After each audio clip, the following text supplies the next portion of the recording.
When my little girl left for school that morning, she waved at me like always, smiling, strong, full of life.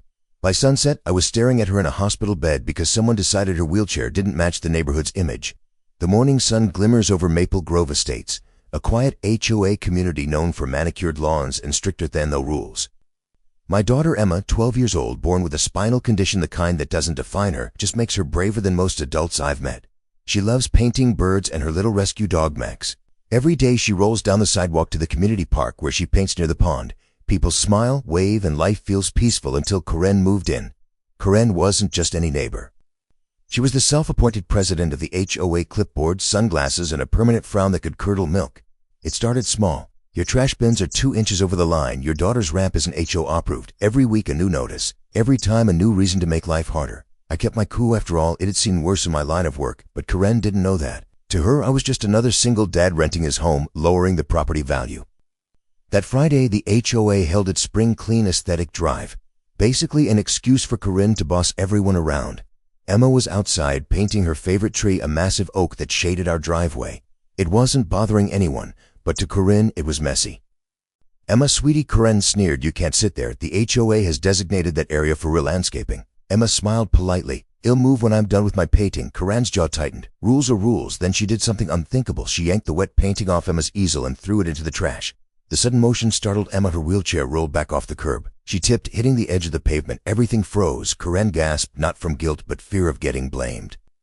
"It was an accident," she shrieked. Hours later, I sat by Emma's hospital bed. She had bruises, a sprained wrist, and tears she tried to hide behind a brave smile. "Dad," she whispered, "please don't be mad. It wasn't her fault." That's when something inside me broke, not from anger but resolve.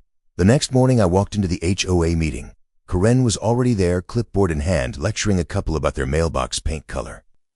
"Mr. Walker," she said sharply, "if you're here to complain, file a request through proper channels." I smiled. "Oh, I'm here to follow the proper channels." Then I reached into my jacket and placed my badge on the table. The room went silent. "Assistant Commissioner, County Sheriff's Department." Karen's smirk vanished. I leaned forward. "You trespassed on my property. You destroyed my daughter's artwork, and your negligence caused her injury. That's assault and destruction of property under state law." Karen stammered, I didn't mean." I raised my hand. "Save it. I've already pulled the HOA's records." "Funny how you've been collecting aesthetic fines into your personal account." The room gasped. Her fellow board members exchanged shocked glances. I continued, "You've got 24 hours to step down. The Sheriff's Department will be reviewing your actions and your misuse of HOA funds." Karen turned pale. By the next morning, she had resigned. Weeks later, the HOA issued a formal apology. Every resident signed a card for Emma. They rebuilt her easel, planted flowers around her favorite oak tree, and turned the area into Emma's corner. Karen moved out quietly a month later. Rumor has it she's now banned from ever serving on an HOA board again. Emma's painting, we recovered it, torn, splattered, but still beautiful. She called it freedom in color. Some people hide behind power to feel important, but real power is protecting the ones who can't fight back. So next time someone underestimates you, just smile.